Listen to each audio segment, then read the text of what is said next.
Police brutality exists for the same reason that police are an essential necessity in nearly all societies on Earth. Humans are animals. We are the animals that invented this thing called civilization. But we are still working on it, and civilization, like literally anything else, can and will be exploited by many to benefit only themselves or their own family, or their own gang, or their own corporation, or their own tribe, or their own race, or their own religion, or city, or gender, or class, or nation. That's the root of it all. Corrupt cops and white supremacists come from the same seeds that gangsters come from, the same seeds that terrorists come from, that arsonists and looters come from. Police brutality is paradoxically an example of the need for strengthening, reforming, and evolving our systems of law and order, rather than for breaking them down.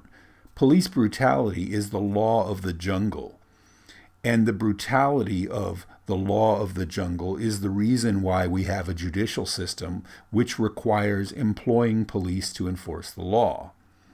We humans like to imagine that we are not animals, because we have opposable thumbs and a cerebral cortex, because we have architecture and power grids, sewer systems and indoor plumbing, medicine and agriculture, transportation, language, music, literature, religion, mythology, history, cinema, science, and government.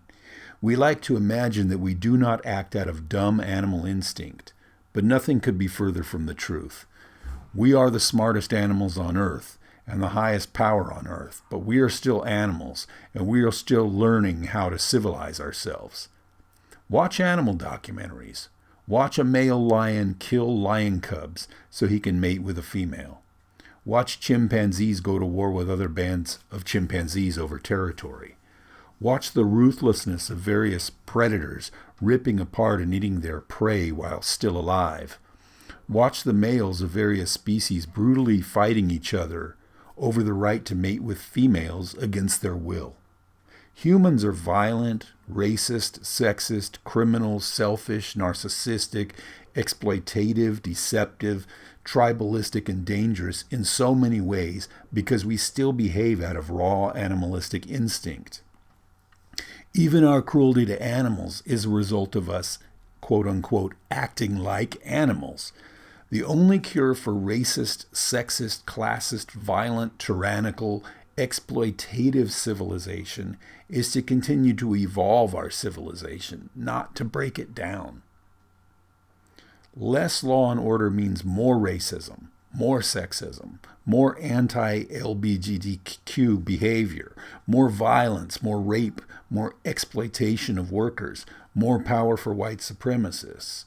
At its root, racism exists because of selfishness. My people are better than yours is a philosophy that allows your people to take from their people.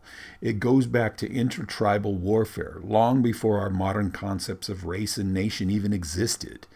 It is instinctual, animalistic, and stupid. It must be unlearned collectively, globally. Patriarchy at its root exists for reasons that are more primal than religion or culture. Patriarchy ultimately exists simply because men generally have more upper body strength than women. That's about it, other than the fact that women are also the child bearers and the child caregivers in most societies, which puts them at a disadvantage for being able to go out and pursue economic interests. This was the case through most of human history.